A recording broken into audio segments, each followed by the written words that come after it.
The Land Rover Defender is a real icon, but not only when we talk about off-road capability, also when we talk about its unique design. But maybe that's the reason why it took Land Rover so long to set up a brand new one. But now it's the time. We saw a premiere last year at the IAA in Frankfurt, but now we're here with a brand new car in Africa to find out how it drives, what else it delivers, and if it got what it takes to be an icon as well.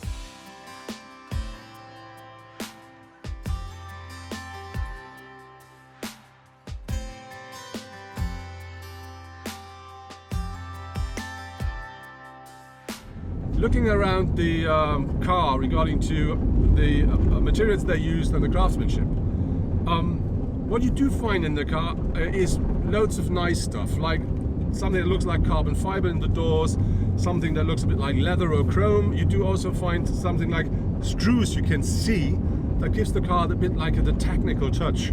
And then you do find something like leather if you want. But if you look at the standard car, what you do find, for instance, here at the dashboard or the top side of the door is a softish material and looks a bit like a soft rubber.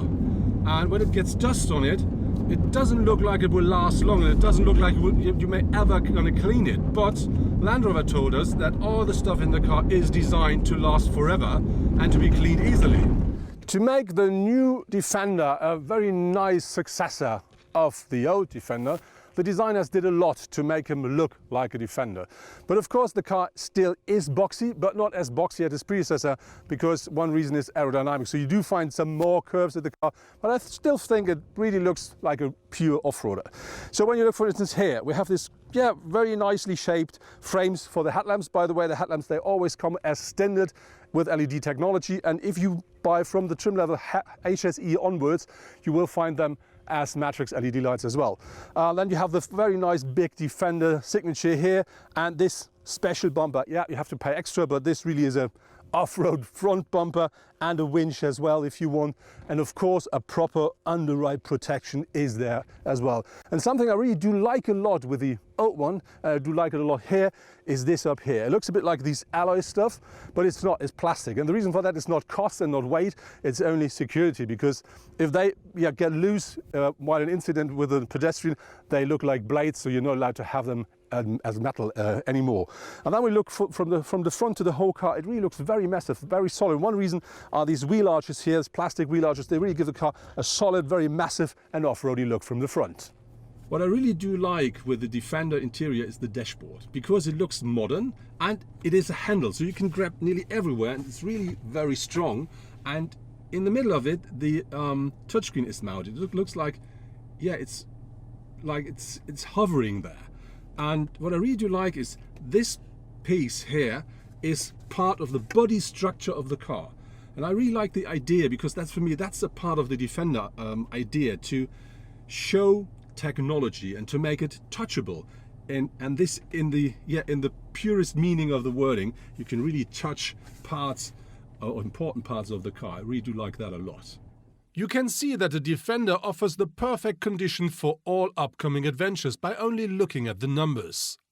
In addition to a ground clearance of almost 30 centimeters and a wading depth of 90 centimeters, it offers an approach angle of 38 degrees and a departure angle of 40. It can tow up to 3.5 tons and up to 900 kilograms can be loaded. The Defender also scores with a roof load of up to 300 kilograms static and 168 kilogram dynamic.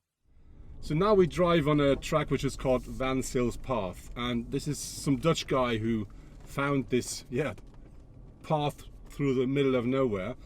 And what we do now, we drive in low range. The car's fully up with the air suspension, which means we have the full ground clearance now. And this, what is in front of us now, is what I call driving off-road. We completely agreed while driving through the bush that we're happy not to drive our own car, because with all these branches going on the car, I think it's not fun to polish it afterwards. So I think the foil you can buy as an optional extra for this car maybe is a good investment. Driving on these rocky roads, what you instantly feel is we have the perfect seats on board. So they not only offer loads of comfort, they also offer the amount of support you really need to have no problems with your back after a day in the mud and the rocks. How modern is the new Defender? So when you buy the base model, you will find standard instrument cluster, 2 round instruments, a small display in the middle. But if you use the next trim level, you do find a 12.3-inch full digital cockpit. You do find a 10-inch touchscreen in the center console for the infotainment. And you do find 2 SIM cards mounted in the car, completely independent from each other, to provide you with connectivity. And for instance, that car can do an over-the-air update and still works absolutely fine. I think, what more can you ask for regarding to having a modern car? Ja, was man hier sehr schön merkt beim Berg runterfahren ist eben, dass wir, when you drive in low range down the hill here, you instantly feel that with that program you automatically have the downhill assist activated, and so the car really keeps its speed. And if you want to go faster, you just use the pedal to give it a bit more of power, but you don't have to be worried about anything at all while driving downhill. When the new Defender hits the market, there are going to be 4 different powertrains available. There are 2 diesel. One is the so-called D200, which is a 4-cylinder 2-liter diesel engine that delivers 200 horsepower, and you can have the more powerful one, which is the 2-liter 4-cylinder as well. It's the 240, and that of course then delivers 240 horsepower. On top of this, you do find 2 petrol. One is a 4-cylinder 2-liter petrol engine. That is the P300, and that means 300 horsepower. And there is the new 6-cylinder engine, which is a mild hybrid, 3-liter, and that then delivers 400 horsepower. All of the cars, they always come with all-wheel drive, and of course they do all have, as standard, an 8-speed automatic gearbox on board. So what is in front of me now is really something where you can prove what the Defender is capable of. So everybody who says this is not a real Defender, I'm going to prove it is. What I do now is I just drive like the instructor shows. So I'm not looking at the surface, I'm only looking at the instructor's finger to show me where to go or where not. One typical thing for a Defender is it's your best mate, and I think we're going to prove this here, because normally I have to go by feet downhill. So if you really watch these guys and follow their instructions, you have loads of fun. It's quite easy to do this job here then. And if you do this, you can just have fun and not have any problems at all. Looking at the side, what I see instantly are these big claddings here, the wheel arches and on the side of the car. That really gives the car the off-road look you're looking for. And then another thing is the new Defender comes with quite big wheels. 18-inch steel as standard, but you can order up to 22-inch alloy if you want. But I really do like these white steel wheels a lot, because they remind me of the predecessor of the car, and I do think they fit the new one as well perfectly. Looking a bit more further down the car, you find this here. This is not a Snorkel for driving this 90 centimeters of wading depth. No, this is here especially for us in Africa, optional feature to get more fresh air into the car and not only the dust from the road. And then when you look here, you of course can buy loads of bits and pieces for the car as an extra optional feature, but you can also have packages. And then you get stuff like this rack here, or the extra tire on the rooftop, or the ladder here you can use to climb up on the top of your car. And yes, to make the car the real off-roader you're looking for, you have very short overhangs front and rear, and with that car that features 29.3 centimeters of ground clearance. Important here, you have to have the air suspension for it. It comes as standard with the 110, but you have to pay extra if you drive the base model of the 90. So now it's really getting a bit, unfair, let's say that way. Actually, I don't want to be the tire of that car. What we just did is we activated the camera system at the front of the car, because that gives us the opportunity to see the side of our front tires, because we have loads of quite bad stones in here, and they want us to just cross them with a standard part of the tire, because if they hit the side of the tire, it will be instantly gone. And so we can see that quite nice here. And then he said, I think a very nice tip was use the rear view mirrors to see the rear tires, because very often they're simply being forgotten. For the new Defender, there will be 3 different center consoles available. The first one is the one without the center console, which I like a lot. Then you find this one here, which is the standard center console with a big luggage compartment, and I think you can have a fridge as well. And then there's the one we drive at the moment, our diesel, which is a foldable extra seat, which means you have cup holders if it's fold down, and if you want to have an extra person in the first row, you can just put it up and you can drive with 3 people right here. So now the most technical part of our tour is in front of us, and therefore I selected in the terrain response rock crawl mode, because it really gets rocky and downhill as well. So as always, business as usual, listen to the instructor and hope it works. So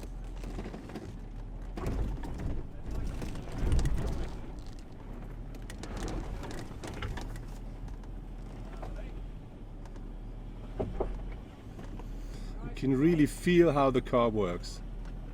What is very interesting is you don't really feel how much the car is working. It doesn't feel 100% the way it is. It looks a lot more interesting from the outside. I think one key thing of the Defender is you feel safe and comfortable, and this really is something the car delivers. So now we have a bit of uphill in front of us, not only easy, and now the Defender can prove again that the new Defender is a real Defender. So let's see how that works. Still in low range, still the suspension completely up. It all feels so easy in that car. Actually, it's really hard for me to find anything at all that I don't like with that car. Looking at the rear of our Defender, it's a bit like a mixture out of historic and future. And so when you look at these new taillights, they are really modern, but the shape of them reminds me of the shape of the daytime running lights from the front, and I really do like this graphic a lot. Looking for something where you can say, yeah, this is typical for a Defender, look at that shape here. There's wide shoulders and this quite straight part up here, that's typical for a Defender. Yes, it's a bit more modern interpreted, but really like this a lot. And when you look at the tailgate, of course, this goes to the side, and this gives you the view into the reasonable size boot, but more about that later. And then of course, to give the car the off-road capabilities you need, you find the extra wheel mounted on the tailgate as well. And when you look at the whole shape and look of the car from the rear, you instantly see that car goes absolutely everywhere. The Defender 110 offers a maximum loading volume of 1075 litres behind the second seat row. If you fold down the seats, up to 2380 litres are available. The numbers of the 7-seater are a little lower, but it still offers 231 litre of storage space behind row 3. Actually, at the moment I'm driving the diesel, which is a 2-litre 4-cylinder turbo, and that delivers 240 horsepower, 430 newton meters of maximum torque, and is combined here is all the new Defenders with a 8-speed automatic gearbox and of course all-wheel drive. And that engine really is a pleasure to drive. It's absolutely powerful enough to have great fun even here on loose sand. It really works absolutely well, and yeah, an absolutely pure pleasure to be in that car with a diesel. There's no need for the bigger petrol one, because that is powerful enough. As you may hear, even on this surface, it's quite quiet in the car, and the reason for that is that the diesel as well as the petrol engines are very nicely insulated, so it's a very quiet place to be. Talking about modern connectivity, of course the Land Rover Defender is delivering a modern infotainment system that offers you Apple CarPlay, Android Auto. You do find USB-A, USB-C sockets here, everything you need in that direction. So we do find with the Defender the old off-road world connected with the new modern world. So now we drive on a mixture out of gravel and rocks, and some of these rocks, they're quite sharp and they do just pinch into the wheels.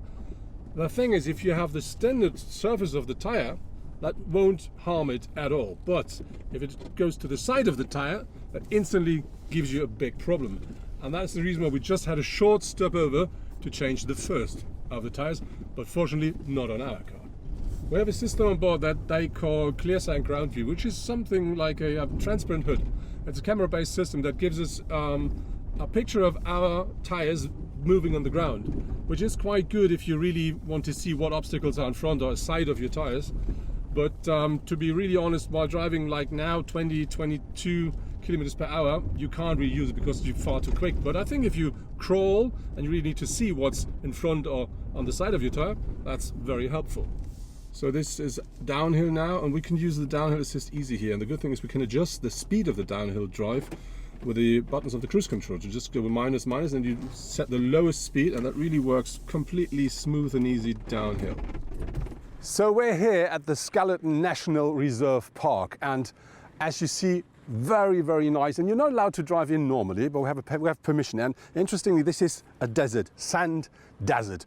And as you see here, quite good sand, good for the car, easy to drive on. But a bit more down the road, or the path, loose sand, and so not only the others got stuck, we as well. So select neutral and lift it into low range. Did you hear what David said there, Alex?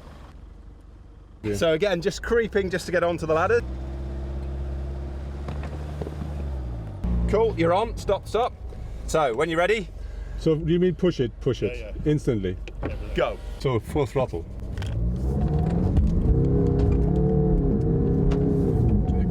Wir kommen in Schwung. Ja. That's it, and just keep going now. Back up to your left. Keep going.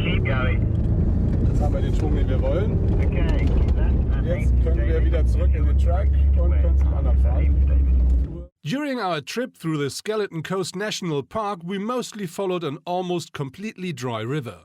The underground sometimes allowed relatively high speeds, and so the water crossings were even more fun. Something that you do feel a lot while driving very quick, like we do at the moment on sand, is that car is very nice to put into a controlled drift and get it back out again. And even if you don't have all the assistance systems on, that car is always under perfect control and always provides you with great fun while enjoying this surface as we do at the moment. So I just stopped because what now comes is very important to me. When we talk about the old Defender, I never fit in. My knee were in the dashboard, my head were in the roof, and my elbow was, it felt like it was outside of the car, and my shoulder the same. And this is completely different with the new one. As you can see, I'm nearly 2 meters tall and I sit perfectly in the car. Plenty of space for my head, for my knees and for my shoulders as well. Of course, I do hit the B-pillar a bit, but I'm quite a wide person. So really loads and loads of space. And you can see here, we're driving the version with this extra seat at the front. And this, even though it is a proper seat, it only benefits the car because you have your armrest, you have your 2 cup holders. Really something that absolutely works also for tall persons. And important is, or funny is, still, maybe you remember, with the old Defender, you sat very wide outside at the edge of the car. And this is still the same with that car. And I think it's really funny how they made it, how they conserved this, so that you have the typical Defender position, but a lot more comfortable. And the thing now is how it looks behind me, because is there enough space for another person? Let's find out now. So I won't change my seating position. I close the door, come on, door closed. I step in, you see there's a practical handle here for people who are not as tall as I am. But I haven't changed my seating position, as you saw. Loads of space for my head, about 10 centimeters, about 5 to 10 in front of my knees. Shoulders fine. This is now a car which is not only an off-roader anymore, or not only a car for people who wants to say, I can afford a Defender. This is a family car. So you can easily travel with 2 or 3 kids in that car and everybody will have enough space and will have loads of comfort. Now I'm on tarmac with the new Defender. Until now we only drove off-road gravel grounds and all that stuff. And I have to tell you that really is a pleasure. The steering is precise enough to really have the car on the road the way you want. The suspension works perfectly. It's quite quiet in the car. The only noise you may hear at the moment are the tires on this, not very nice tarmac, and we have this off-road tires on the car. But the rest really very nice and smooth. If you do cornering with the car, it's always nice and precise to drive. We only have this bit of a shaky thing, which you know or may remember from the old one. But now it's a lot better to control it. It feels a lot more, safe and comfortable. So this really is a place where you can stay on road as well, and the car delivers here a lot more than I expected. When it comes to assistance and safety systems, the Defender does not miss anything. Always on board are a 3D surround camera system, a low traction launch assist, trailer stability assist, the attention assistant, an autonomous emergency brake assist, both downhill and hill start assist, a 360 parking assist, a cruise control, a lane departure warning, a traffic sign recognition with adaptive speed limiter, the weight sensing system for water crossings, and more. Optionally, the list can even be extended by packages and individual components. Talking about consumption, we drove the petrol, the mild hybrid with 400 horsepower, as well as the car we're actually driving, the 240 horsepower diesel. And of course we didn't match the figures that Land Rover is putting into their data sheets, because most of the time we drove off-road, we were quite quick, and we have had heavy land. So driving the diesel, I think the official figure is 7.6 per 100 kilometer driven. We used a lot more, a little more than 13. And if the time when we have had hard rocks and all the stuff, we even use a lot more than that. But I think if you drive that car from day to day, standard driving on tarmac, you should expect something about 10, maybe 11-ish, but not more. That was my quite long test drive with the new Land Rover Defender. We did about 800 kilometers in Africa, most of it, I would say 99.9% off-road. And the new Defender really is an absolutely nice car, because the new Defender delivers stuff you will not find with the old one. You find extraordinary space in the car. You will find very nice comfort in the car. And you will find on-road capability in the car that you will never have seen with the old Defender. But the question still is the old Defender a new Defender, or is the new Defender as good as the old Defender? I would say these hardcore Defender guys will tell me last, yeah, this is not a real Defender anymore because we do not have differential locks like mechanic locks. We will not find a differential lock at the front axle, it doesn't work, and that car is not the same. And I can tell you, we gave that car a lot of different stuff to chew on, like sand, gravel, stones, mud, water, and tarmac, everything you can imagine. And that car has no problem with nothing at all. And I can tell you, this is a real Defender. Maybe it will not be the perfect car for these 3%, 4% of hardcore fans, but for the rest, it is not only an off-road anymore. This now is a family car, and you will have loads and loads of fun off-road and on-road as well.